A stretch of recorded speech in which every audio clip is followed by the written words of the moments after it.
The H2 from NZXT is available in a couple of different colors. Today we are going to be on, actually I don't know which one's inside here, so I guess we'll, oh, here we go.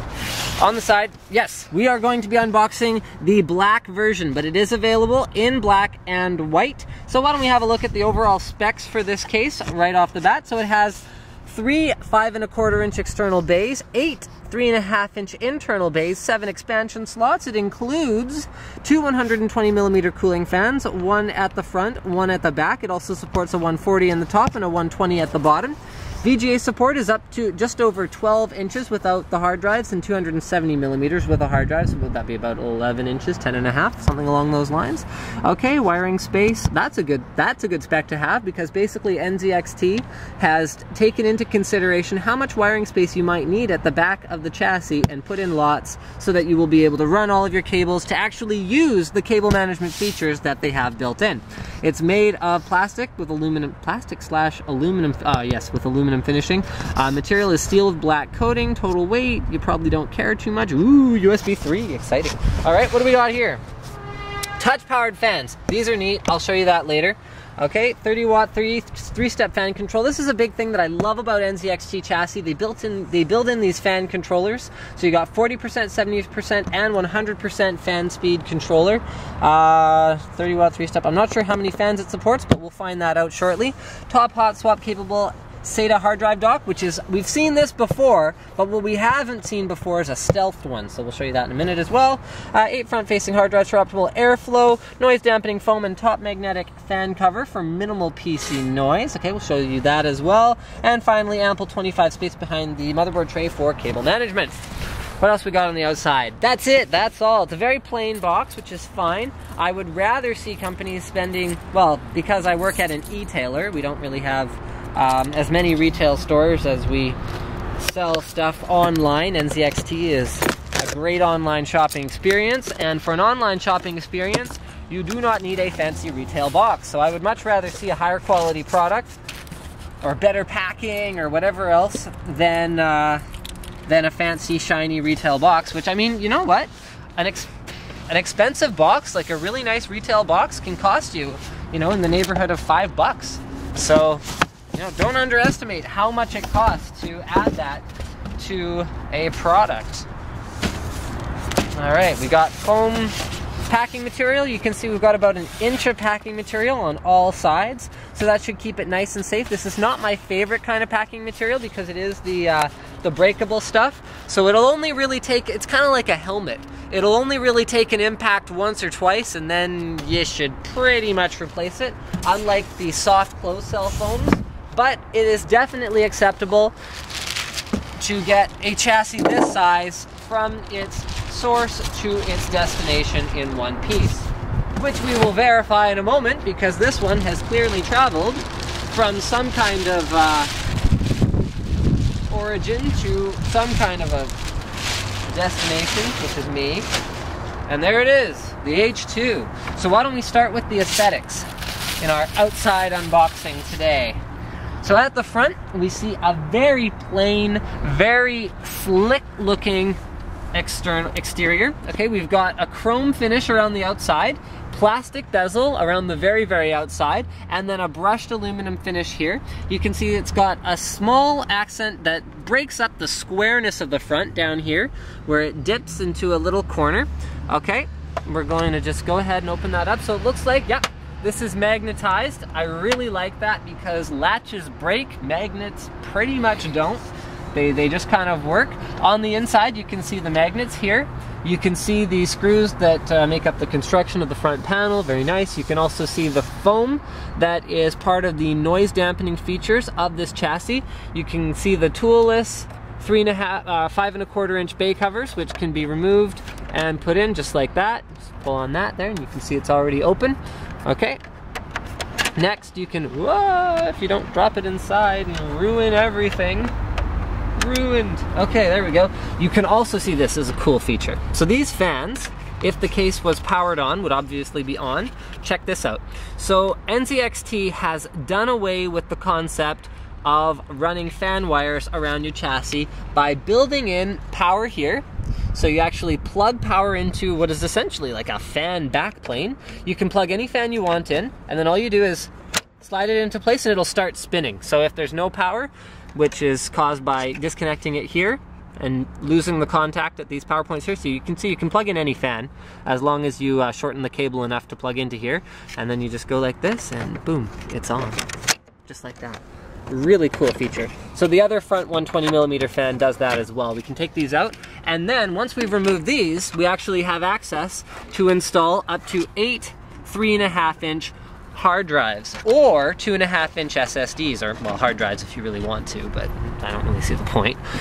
So you can see here, these are toolless as well. So you just pop these back a little bit, install your drive, and slide it in.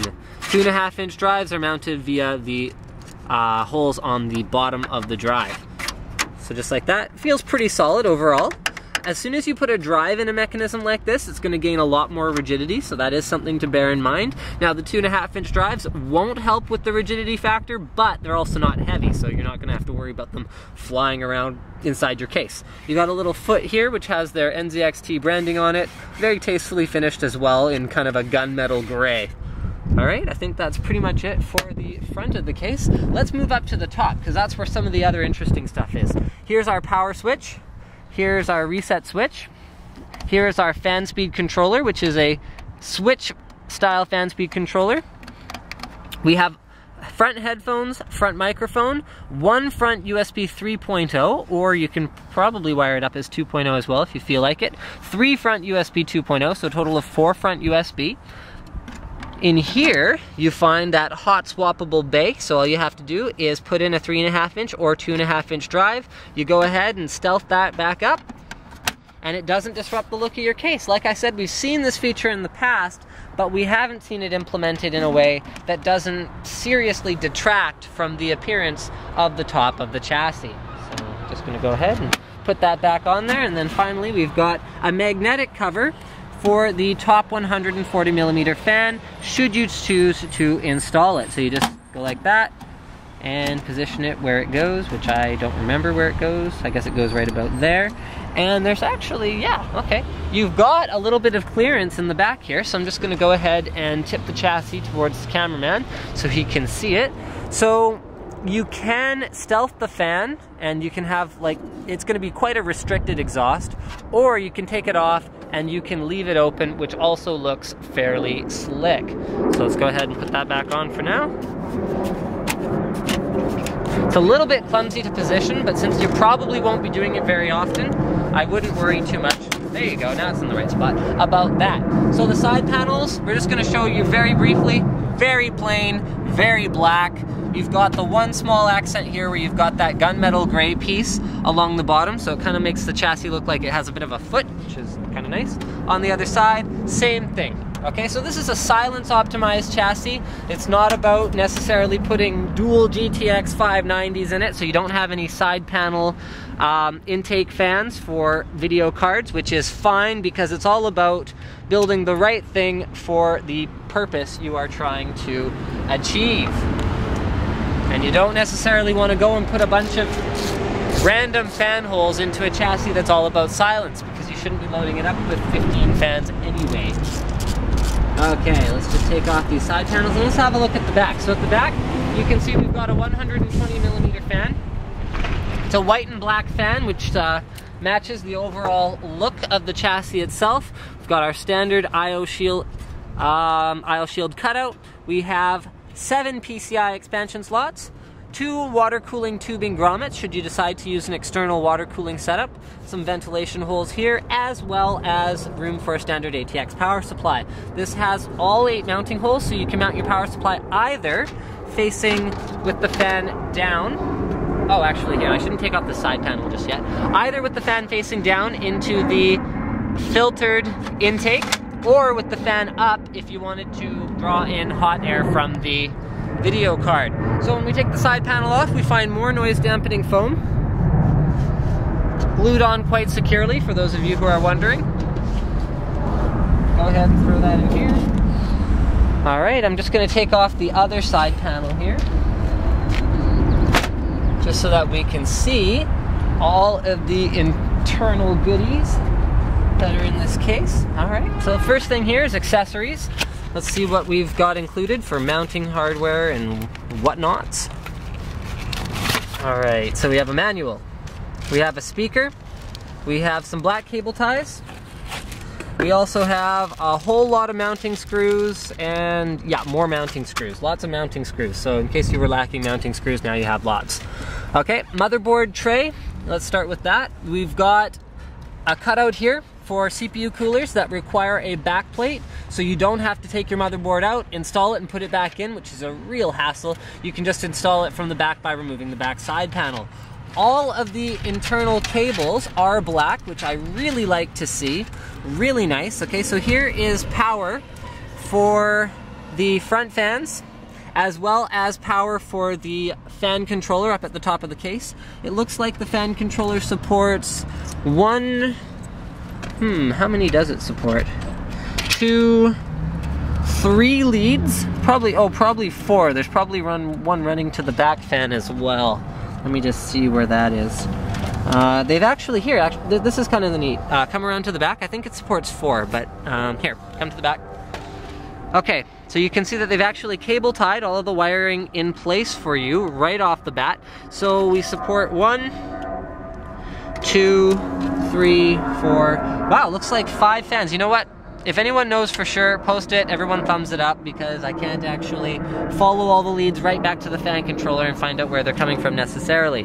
Okay, they've also pre-cable managed the, oh, you know what, let's look at the back while we're here. So cable management holes are done via the rubber grommets here, here, and here, all along the back, so you can run the cables up from your power supply to wherever they need to go without being able to see them. You can also see the 2.5 centimeters of clearance at the back of the motherboard tray, which is enough to run a 24-pin connector. You'd be amazed how many chassis makers make that mistake, so that you actually can't run it out here, bend it, because remember, that's a lot more than just the thickness of the cable once you try and bend it, and run it up to where it needs to go. You've also got these little hooks right here for zip ties, which are very handy for keeping everything flat at the back, and we can put screws in addition to the toolless mount for our 5¼ inch bays. So speaking of the 5¼ inch bays, here's the toolless mount. I've seen this one before, and I'm a big fan.